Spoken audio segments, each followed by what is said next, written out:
On a soaked Thanksgiving Eve in 1971, a passenger walked up to a ticket counter in Portland, Oregon, and asked for a seat on a short evening hop to Seattle. He gave his name as Dan Cooper. Nobody at that counter had any reason to look twice at him. He was somewhere in his 40s, of medium build, wearing a dark business suit, a white dress shirt, and a narrow black clip-on tie held together with a small mother-of-pearl clasp. He carried a plain briefcase and the kind of unremarkable calm that makes a person forgettable the moment they walk past you. He paid in cash. He boarded Northwest Orient Flight 305. He took a seat near the back of the cabin, ordered a bourbon and soda, and lit a cigarette like a man with nowhere else to be. Then, once the plane was airborne, he passed a folded note to a flight attendant and quietly told her she needed to read it, because he said he was carrying a bomb. What happened over the next several hours would become the only unsolved act of air piracy in American aviation history, a case so strange and so stubbornly unresolved that it eventually stopped being just a crime and became a kind of national folktale. For more than 5 decades, the man the FBI filed under the name D.B. Cooper existed as a rumor with a sketch attached to it. Half outlaw, half ghost. Thousands of leads went nowhere. More than 1,000 suspects were investigated and cleared.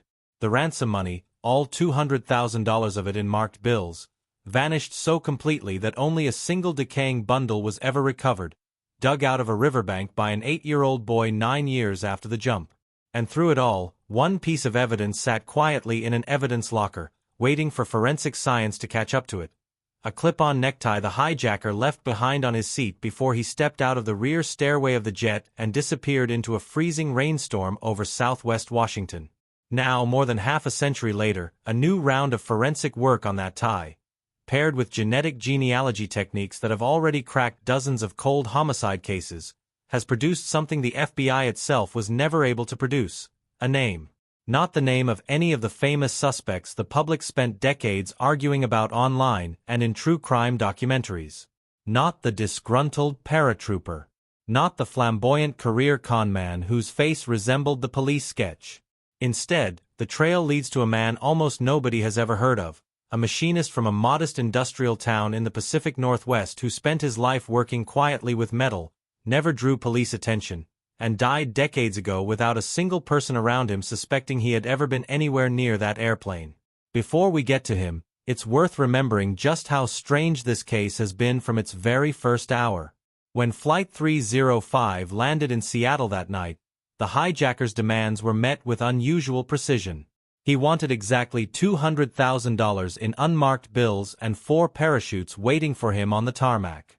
The FBI, working fast, assembled the ransom in $10 and $20 notes and, critically, photographed every single serial number before handing the money over, a decision that would matter enormously in the years to come, even if it never delivered the breakthrough investigators hoped for. The 36 passengers on board were released once the plane touched down, most of them unaware until they reached the terminal that they had just spent an hour and a half sitting a few rows away from a man wielding what he claimed was a live bomb. Only the flight crew remained on board as the jet took off again, this time turning south, flying low and slow toward Mexico City at Cooper's specific instruction. That instruction is one of the details that has haunted investigators the longest. He didn't just want the plane in the air. He wanted it flown at a particular altitude, under 10,000 feet, with the landing gear down, the flaps lowered, and the cabin unpressurized. And he wanted the rear air stair of the Boeing 727, a retractable staircase that folded down beneath the tail, unique among commercial jets of that era, left operable so he could use it himself, mid-flight, without help from the crew. That is not the request of an opportunist who got lucky. That is the request of a man who had studied the aircraft. He knew a detail about the 727 that most airline employees didn't know, let alone an ordinary member of the public. Somewhere in the deepening dark over the forests near the Lewis River, at roughly 8:13 in the evening, the crew felt the plane shudder slightly, almost as if it had dipped its shoulder to something. A warning light blinked on in the cockpit, indicating the rear stairway had opened. When the aircraft finally landed in Reno, agents searched the cabin and found it empty. 2 of the 4 parachutes were gone. The briefcase said to contain the bomb was gone. The money was gone. And so was the man. All that remained on his seat was that black clip-on tie. The search that followed was one of the largest manhunts the region had ever seen. Soldiers combed the forest floor in disciplined lines. Helicopters swept low over the tree canopy. Boats dragged the rivers below the presumed drop zone. And they found nothing, not a scrap of parachute silk, not a shred of clothing, not a bone. That absence became the seed of the legend. If the forest had truly swallowed him, investigators reasoned, some trace should eventually surface. Instead, the wilderness gave up nothing at all, and the uncertainty over whether the hijacker had died on impact or simply walked away into a new life became the engine that drove the case for the next 50 years. The marked money should have been the thing that cracked the case wide open. Every bill was on file. Banks across the country had lists of the serial numbers. And yet, year after year, nothing surfaced. No spending spree, no sudden wealth, no careless slip at a casino counter. Then, in February of 1980, a young boy named Brian, camping with his family along the Columbia River, was smoothing out sand for a campfire when his fingers brushed against something buried just beneath the surface. It was cash. 3 disintegrating packets of $20 bills, still bundled by decaying rubber bands. When the FBI matched the serial numbers, the room went quiet. Nearly $6,000 of the ransom, unmistakably real, sitting in the sand at a place called Tena Bar, miles from where most of the existing theories placed the drop. Rather than answering the question of what happened to Cooper, it multiplied the questions. Had the river carried the bills there over years of shifting currents? Had a dredging operation buried them? Had Cooper himself stashed a portion of the cash there deliberately, as a kind of insurance policy or decoy? Geologists who studied the site came away disagreeing with each other rather than reaching consensus, and the discovery that should have narrowed the search instead widened it. In the decades that followed, the FBI investigated well over 1,000 possible suspects, and members of the public nominated countless more. There was a former paratrooper with a criminal history whose face bore an uncanny resemblance to the sketch artist's rendering. There were multiple deathbed confessions, men who gathered their children close in their final days and told them the secret they'd carried their whole lives was that they had once strapped $200,000 to their body and jumped from a jet into a storm. Families believed them, understandably. A father's dying words carry a weight no lab report can easily undo. They came forward with old photographs, faded neckties they swore matched the one left behind, stories of unexplained cash and long unexplained absences. And in nearly every case, when investigators actually checked the details against the physical evidence, the story fell apart. Memory, it turns out, is an extraordinarily forgiving thing, especially near the end of a life, when a person might want more than almost anything to believe their ordinary existence once brushed up against something extraordinary. Through all of those false leads, the necktie sat largely forgotten, catalogued and sealed, an object nobody in 1971 had the tools to properly interrogate. Fingerprints had been lifted throughout the cabin, but they belonged to a jumble of passengers, crew members, mechanics, and cleaners, and none of them could be cleanly isolated as belonging to the hijacker himself. The tie, though, was different. It was the one item that had been his and only his. As forensic science advanced through the 1990s and into the 2000s, investigators working alongside a persistent group of independent researchers who refused to let the case go cold finally reopened the evidence bag, not looking for fingerprints this time, but for the microscopic residue that a piece of clothing accumulates simply by being worn against skin for hours at a time. What they found under an electron microscope was remarkable.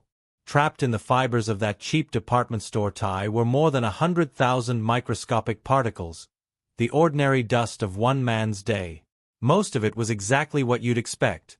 Skin cells, textile fibers, ordinary environmental grime consistent with any city in 1971. But scattered through the sample were particles that had no obvious business being there. Flecks of pure titanium, a metal that in the early 1970s was rare, difficult to machine, and used almost exclusively in aerospace and specialized industrial manufacturing. Alongside it were traces of stainless steel, aluminum, and a rare earth element, several of them fused in tiny spherical formations that suggested exposure not to casual contact but to an active industrial process. cutting, welding, or machining metal under heat. That detail reframed the entire profile of the hijacker. For decades, theories about Cooper had swung between two extremes: the desperate amateur who improvised his way into a lucky escape, or the elite paratrooper who executed a flawless military-grade plan. The particles on the tie suggested a third possibility that almost nobody had seriously pursued: an insider from the aerospace industry, a man who understood a Boeing 727's rear air stair and pressurization system not because he'd researched it in a library, but because he'd spent his working life around aircraft or the materials used to build them.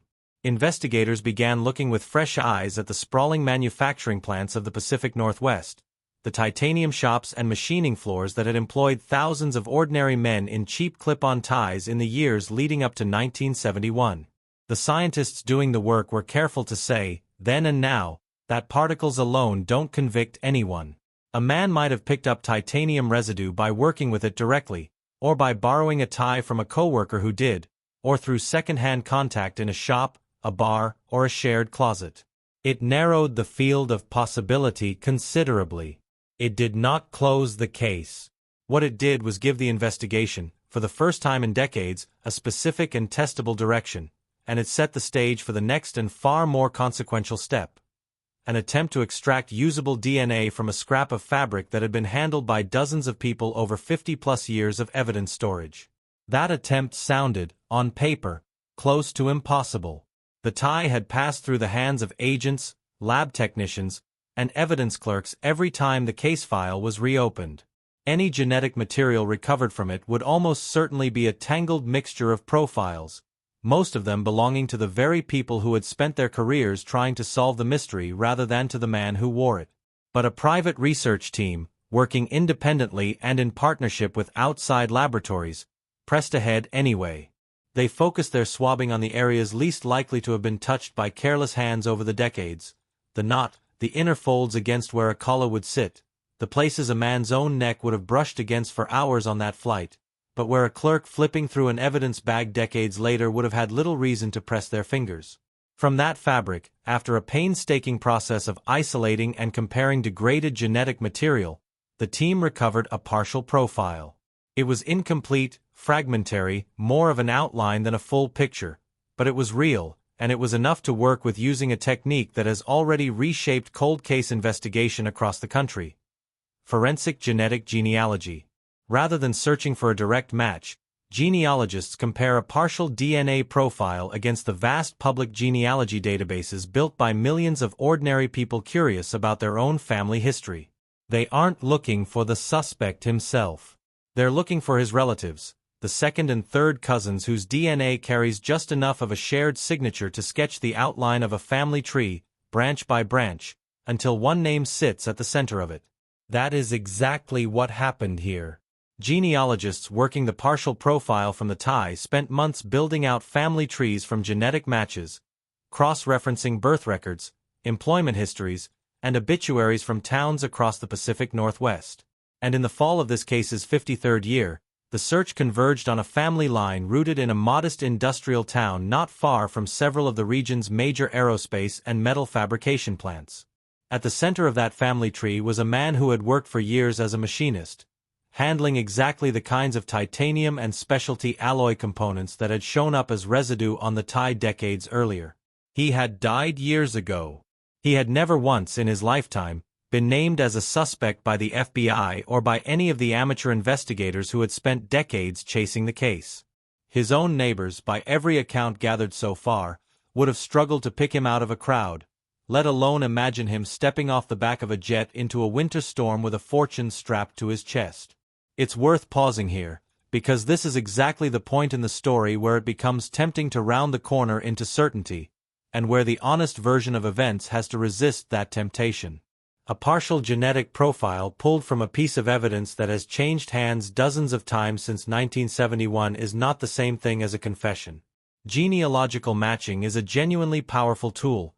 It has helped solve real homicide cases that sat cold for decades, but a degraded, incomplete profile widens the margin for error considerably, and the man this particular trail points toward has no living voice to confirm or deny any of it.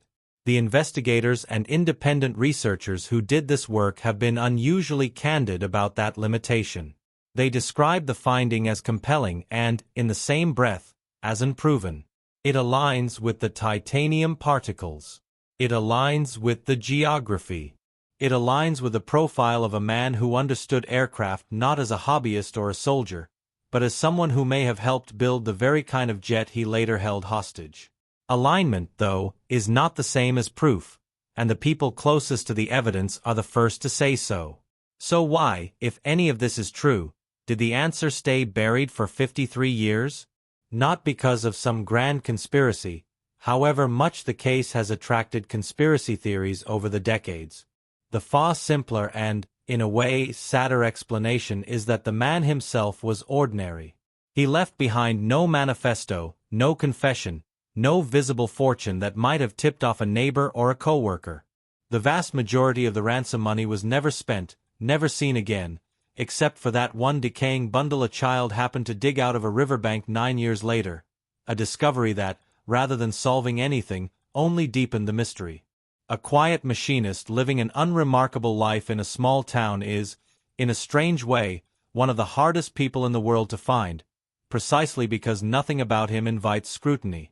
And the story the public built around D.B. Cooper over 5 decades, the daring outlaw, the folk hero who beat the system and vanished into legend, was always going to be a far more compelling narrative than the plain, quiet man the evidence now points toward. The skeptics in this case have earned the right to keep pushing back, and they are doing exactly that. They point out that the tie could plausibly have belonged to, or been contaminated by, any number of people who passed through that evidence room over half a century. They note that fragmentary DNA has misfired before in other investigations, occasionally pointing genealogists toward entirely innocent family lines before further work corrected the record. They remind everyone that the FBI itself formally closed the active Cooper investigation years ago, not because the case was solved, but because the leads had gone cold enough that continuing to pour resources into it no longer made sense. Extraordinary claims, as the old line goes, still require extraordinary proof, and a cluster of titanium particles paired with an incomplete genetic profile may not, on their own, clear that bar. The researchers who believe they've found their man make a different argument. No other suspect in more than 5 decades of investigation, they point out, has ever brought this many independent threads together at once. The metallurgy on the tie, the technical knowledge of the aircraft, the geography of the drop zone, and now a genealogical line that leads directly to a man who spent his working life around the exact kind of specialized metal found in that forensic sample. Individually, none of those threads would mean much. Together, they say, they start to look less like coincidence and more like a pattern too specific to ignore. Both sides of that argument are, in their own way, right to hold their positions, because both are looking at the same fragile, decades-old evidence and drawing reasonable but different conclusions from it. What can be said with confidence is this: the microscopic particles are real, examined and documented by working scientists using standard forensic techniques. The partial DNA profile is real, and the genetic genealogy method used to trace it has a genuine, well-documented track record in other investigations. The insider theory, that D.B. Cooper was not a battle-hardened paratrooper or a career criminal, but a working-class man from the aerospace industry who understood aircraft because he helped build them, is stronger today than it has ever been in 53 years of investigation. It is not proven. It is also no longer the fringe idea it was once dismissed as. What emerges from all of this isn't the parachuting outlaw of American folklore, gliding triumphantly into the night with a fortune and a wink. It's something stranger, and in its own way more human. A man who spent his days around jet engines and specialty alloys, who understood one particular airplane well enough to exploit its single unusual feature, who executed a plan with startling calm and precision, and who then, whether by design or by simple bad luck, walked back into an unremarkable life so completely that the world spent the next 5 decades looking straight past him. Maybe that's the real reason this case held on for so long. Not because the man responsible was some criminal mastermind too clever to ever be caught, but because the truth, when it finally surfaced, turned out to be too small and too plain for a public that had spent 50 years imagining someone bigger. The case, technically, is still not closed. The tie remains sealed in its evidence bag. The partial genetic profile still sits in a database, waiting for a closer match that could turn a compelling theory into settled fact. Somewhere out there, in a family tree that researchers haven't finished climbing, there may be a living descendant whose DNA could finally answer the question that has outlasted the investigators who opened it, the passengers who lived through it, and quite possibly the man himself. Until that day comes, the rear air stair of that Boeing 727 stays frozen, in a sense, at 8:13 on a November night in 1971, caught in the exact moment between the plane and the storm, between the legend and whatever the truth actually turns out to be. So here's the question worth sitting with. If the man behind one of the most romanticized crimes in American history really does turn out to be a forgotten machinist rather than a criminal genius, does that make the mystery smaller? Or does it make it more unsettling, knowing that someone so completely ordinary could disappear so completely, for so long, without anyone around him ever suspecting a thing?